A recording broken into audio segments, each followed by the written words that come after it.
Ya está en Perú KSS Canadá, la agencia de estudios más grande de Latinoamérica. ¿Sueñas con un futuro lleno de posibilidades y calidad de vida en Canadá? Hazlo realidad con nuestro servicio de asesoría estudiantil y trámite de migración. Sé una más de nuestras miles de historias de éxito. Agenda tu cita gratis con nuestros asesores en ksscanada.com. Hoy es jueves 4 de julio y estas son las noticias más importantes de las que sí o sí tienes que estar informado. El gobierno de Dina Boluarte ha salido a defender al Congreso por la ley para blindar a Alberto Fujimori y a los militares procesados por delitos de lesa humanidad. La presidenta Dina Boluarte reapareció para atacar a los medios de comunicación y finalmente el Congreso y el Tribunal Constitucional se han pronunciado en contra del Poder Judicial por reponer a Aldo Vázquez e Inés Tello en la Junta Nacional de Justicia. ¿Cuáles son los detalles más importantes de todas estas noticias? Esta es la pregunta que vamos a responder en el video de hoy, pero antes de empezar, como siempre ya sabes, suscríbete al canal, sígueme en TikTok, @DeroDeCurwen, déjame un pulgar arriba. Gracias totales a toda esa gente brava que mantiene con vida este canal a través de sus terribles yapes y plines. Ahora sí, comencemos. Noticia número 1. El gobierno de Dina Boluarte ha salido a defender al Congreso por la ley para blindar a Alberto Fujimori y los militares procesados por delitos de lesa humanidad. Como este tema es un poquito complicado, vamos a resumirlo de la manera más sencilla posible. Hace unas semanas, en este video que aparece en pantalla, te conté que los partidos de siempre, Fuerza Popular, Renovación Popular, Avanza País y Alianza para el Progreso, aprobaron en primera votación, ojo con ese detalle, una ley para blindar a Alberto Fujimori y a todos los militares con procesos pendientes por crímenes de lesa humanidad. Como suele suceder en estos casos, los partidos que votaron a favor dijeron que es mentira que sea una ley de amnistía o que busquen proteger a Fujimori. Sin embargo, algunas horas después de su aprobación, en declaraciones al comercio, el abogado de Alberto Fujimori, Elo Riera, confirmó que se van a acoger a esta ley en el caso Pativilca, el caso del secuestro, tortura y asesinato de 6 comuneros en Pativilca, por los que Fujimori ha sido acusado de autor mediato del crimen cometido por el Grupo Colina en los años 90. Para que tengas una idea de lo nefasta que es esta ley, el 14 de junio, los fiscales del Subsistema Especializado en Derechos Humanos difundieron el extenso comunicado que estás viendo en pantalla, que en sencillo dice que si esta ley es aprobada en segunda votación y promulgada por el gobierno de Boluarte, se van a tumbar investigaciones por casos como Madre Mía, procesos en etapa de juicio oral como Chuschi, Guanto 84, Acomarca, Barrios Altos y El Santa, y casos que ya tienen sentencia como Chumbivilcas, Cabitos y Leonor La Rosa. La ley es tan indefendible que el Ministerio Público se ha visto obligado a recordar, abro comillas, que los hechos ocurridos en dichos grupos de casos se relacionan en su mayoría a ataques contra la población civil de parte de agentes del Estado en las que se encontraban grupos vulnerables como mujeres, niños y niñas. A pesar del rechazo que generó la ley de amnistía, el Congreso estuvo a punto de programar la segunda votación para aprobarla de una vez. Sin embargo, la Corte Interamericana de Derechos Humanos le dijo al Estado peruano que habían recibido un pedido de los familiares de las víctimas de Barrios Altos y La Cantuta para suspender la aprobación de la ley, por lo que tenían que dar explicaciones al respecto. Como vimos en su momento, el gobierno de Boluarte envió a 2 abogados que defendieron a capa y espada al Congreso. Sin embargo, su defensa fue tan mala que una jueza internacional se vio obligada a preguntarles si habían leído los expedientes de los casos que la ley amnistía se va a tumbar. Por si acaso, a pesar de todo lo que acabas de escuchar, los partidos que promueven la ley de amnistía, empezando por los autores, el congresista Fernando Rospigliosi de Fuerza Popular y José Cueto de Renovación Popular, insistieron con la aprobación de la ley, pero se acabó la legislatura y ya no hubo tiempo para hacerlo. ¿Por qué estamos recordando todo esto? Lo que pasa es que el martes 2 de julio, la Corte Interamericana de Derechos Humanos emitió una resolución que en sencillo le ordena al Estado peruano, es decir, al Congreso, al gobierno de Boluarte y al Poder Judicial, que hagan lo que sea necesario para que esta ley no se apruebe en segunda votación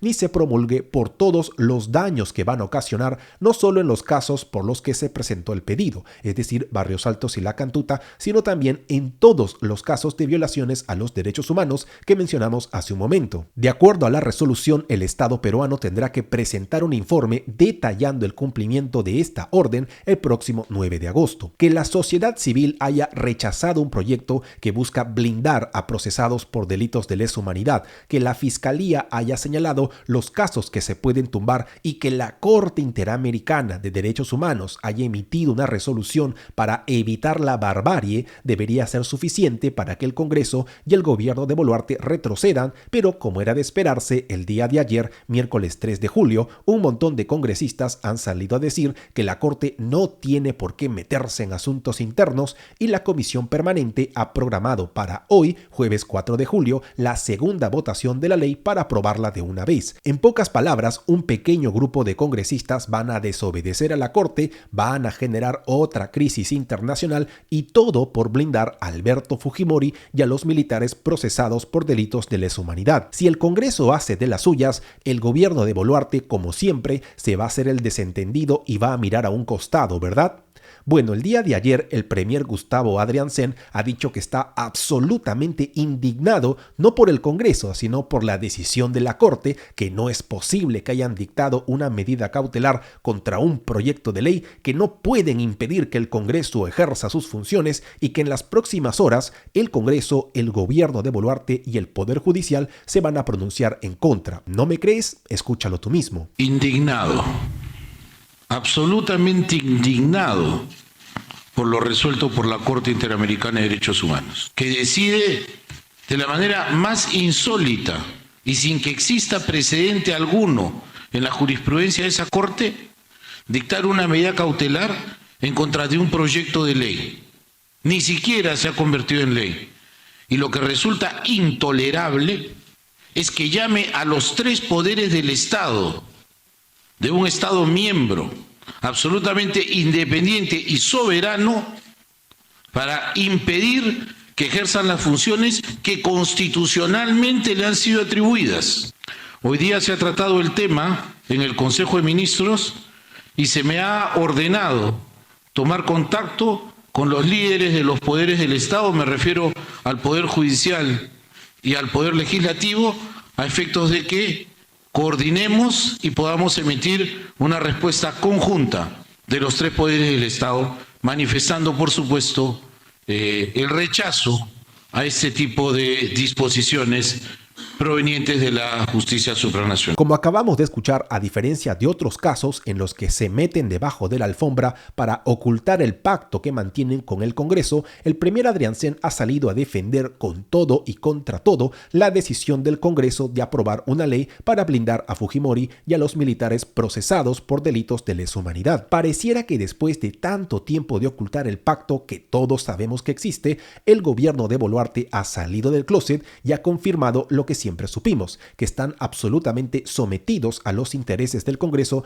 con tal de quedarse en el poder hasta el 2026. Noticia número 2. La presidenta Dina Boluarte reapareció para atacar a los medios de comunicación. ¿Te acuerdas que la presidenta Boluarte viajó a China y se olvidó por un momento que más del 90% del país la desaprueba? Bueno, el día de ayer, miércoles 3 de julio, para celebrar los 89 días que lleva sin responder ni una sola pregunta de los periodistas, la presidenta dio un mensaje a puerta cerrada en Palacio de Gobierno y aprovechó la oportunidad para atacar a la prensa por no publicar cosas buenas sobre su gobierno. ¿No me crees? Escúchala tú mismo. Convenio que hoy se firma para la construcción de estos hospitales de alta complejidad en Ancash y en Piura.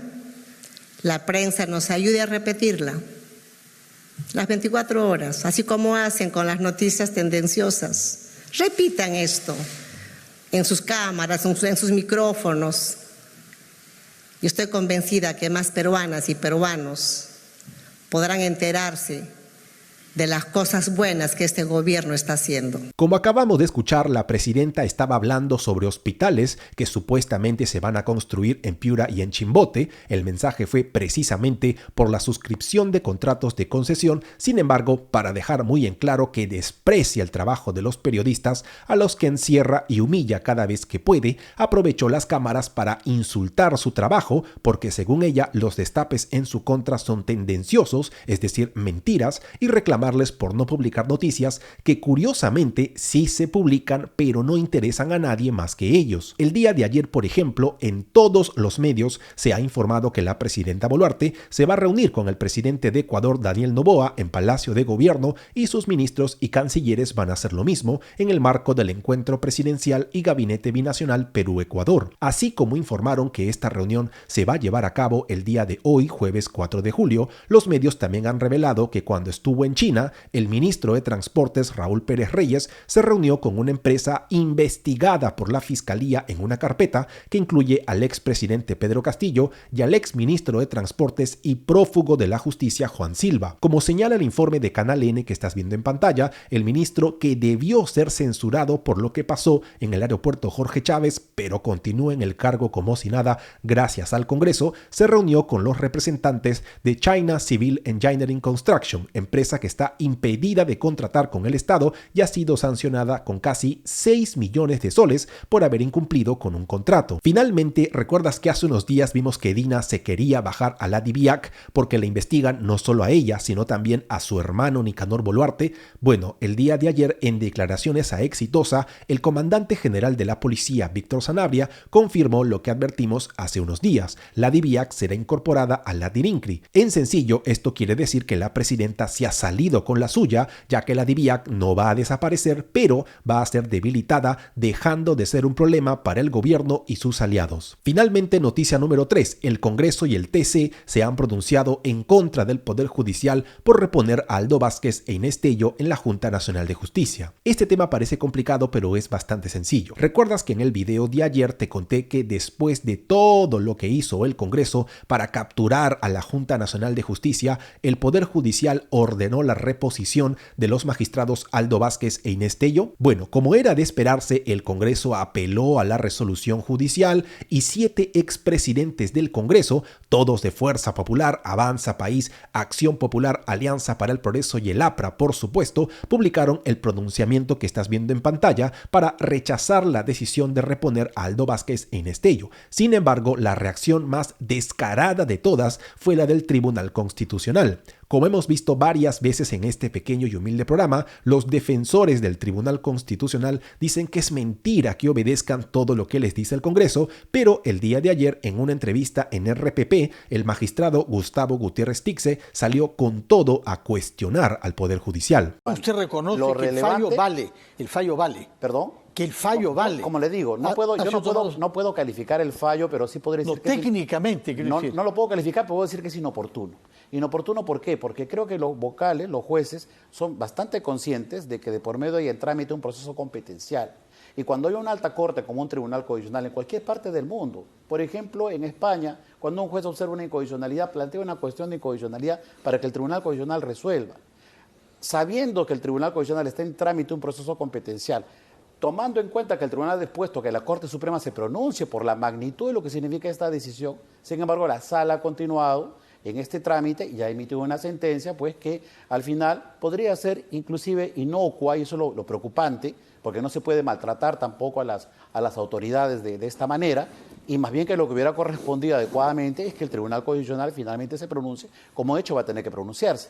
Parece que los días en los que el gobierno de Boluarte y el TC se tomaban la molestia de ocultar el pacto que mantienen con el Congreso han llegado a su final. ¿Y tú qué opinas de todo esto? Deja tu respuesta en la caja de comentarios y cuéntanos por qué. Nos vemos mañana a las 6:30 de la mañana con un nuevo video, y recuerda que para participar de un Zoom en vivo todos los sábados a las 11 de la mañana, lo único que tienes que hacer es ingresar a la web que aparece en pantalla y suscribirte en Patreon. Difunde la información, comparte el video.